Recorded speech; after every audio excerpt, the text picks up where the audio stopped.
Salut les amis et bienvenue dans ce nouvel épisode de news.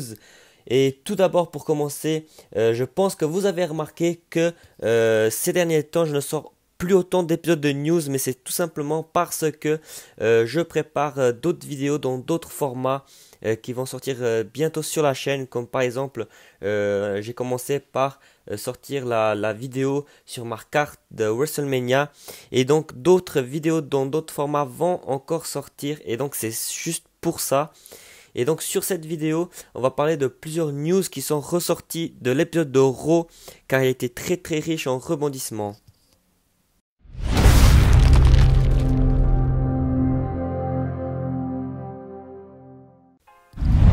Et on commence donc cette première news sur les superstars de la NXT qui vont faire leur début dans le roster principal. Les superstars qui ont déjà été annoncés depuis déjà pas mal de temps. Et il est à noter que hier, donc Nikki Cross durant l'épisode de Raw a fait ses débuts dans le roster principal. Et donc elle a fait équipe avec Bayley et Natalya pour affronter le Riot Squad. Et qui ont fini par gagner le match, notamment avec un tombé de Bayley sur Liv Morgan. Il est également à noter que EC3 et Lacey Evans ont également fait leur début hier, mais dans un dark match durant l'épisode de Raw également. Petit point de précision quand même, il est à noter que Michael Cole a déclaré hier que toutes les superstars de la NXT seraient jugées dans les deux rosters avant de être officiellement mis dans un ou dans l'autre donc. Et donc en parlant de Nikki Cross, on reste du côté féminin, car hier dans le moment de Bliss, les titres féminins ont enfin été dévoilés après tout ce temps d'attente. Et pour le petit point histoire, c'est donc la première fois depuis 1989 que la WWE vont mettre des titres par équipe féminin donc en jeu. Et donc comment ces nouveaux titres vont pouvoir être gagnés? Eh bien simplement à Elimination Chamber.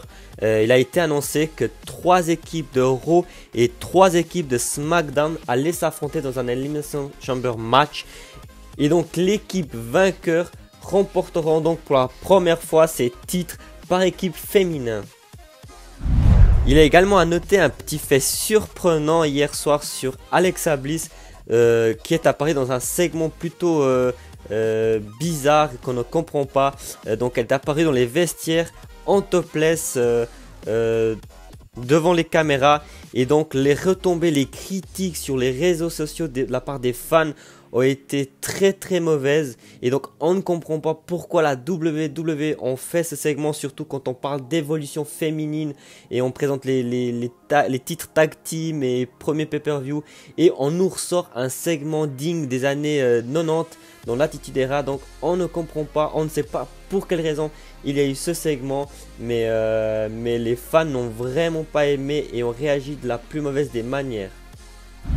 Et on continue avec ce qui s'est passé hier à Raw, où Braun Strowman a été retiré du match pour le titre universel au Royal Rumble face à Brock Lesnar. Il a été retiré par Vince McMahon après une petite entourloupe bien sûr, où Braun Strowman détruit littéralement la voiture, la limousine de Vince McMahon, et ce dernier n'était pas du tout content. Donc il l'a retiré du match universel. Mais la vraie raison est la confirmation donc des rumeurs de ces dernières semaines. C'est que Braun Strowman n'est toujours pas apte après son opération à combattre dans un ring. Et c'est notamment pour ça que la semaine passée, il n'a pas été question de confrontation physique face à Brock Lesnar. Et donc après ce retirement, il fallait trouver donc un remplaçant tout simplement. Et plusieurs superstars sont apparus. Dont la première, c'était simplement John Cena, ou encore Drew McIntyre, Baron Corbin et Finn Balor. Et donc Vince McMahon a choisi de faire un Fatal 4-Way, et le vainqueur du match gagnerait la chance, la place de Braun Strowman au Royal Rumble. Et donc le gagnant a été Finn Balor, qui a fait le tombé sur John Cena. Ce dernier, suite à la défaite, a pris le micro en main et a félicité Finn Balor en lui disant qu'il croyait lui en lui, contrairement à Vince McMahon. Et pour cette dernière news, on va parler du titre intercontinental car oui, hier, il y avait un match annoncé de championnat pour ce titre entre Dean Ambrose, Seth Rollins et Bobby Lashley. Il est à noter également qu'avant le match, Seth Rollins dans une interview a clairement indiqué que ça serait sa dernière chance pour le titre intercontinental. Et donc durant ce match, un nouveau champion a été couronné. Et ce n'est pas Seth Rollins, c'est Bobby Lashley qui a fait le tomber sur Dean Ambrose. Et qui est ainsi devenu pour la première fois de sa carrière champion intercontinental de la WWE. Et voilà, donc c'est fini pour cette vidéo. Et comme je vous ai dit en début de vidéo, d'autres vidéos sont en préparation dans d'autres formats et vont bientôt sortir sur la chaîne. En tout cas, j'espère que vous avez apprécié cette nouvelle vidéo de news. Si c'est le cas, n'hésitez pas à laisser un petit pouce bleu, à partager la vidéo, ce qui me soutiendrait énormément. Abonnez-vous si ce n'est pas déjà fait et je vous dis à tout bientôt pour une prochaine vidéo.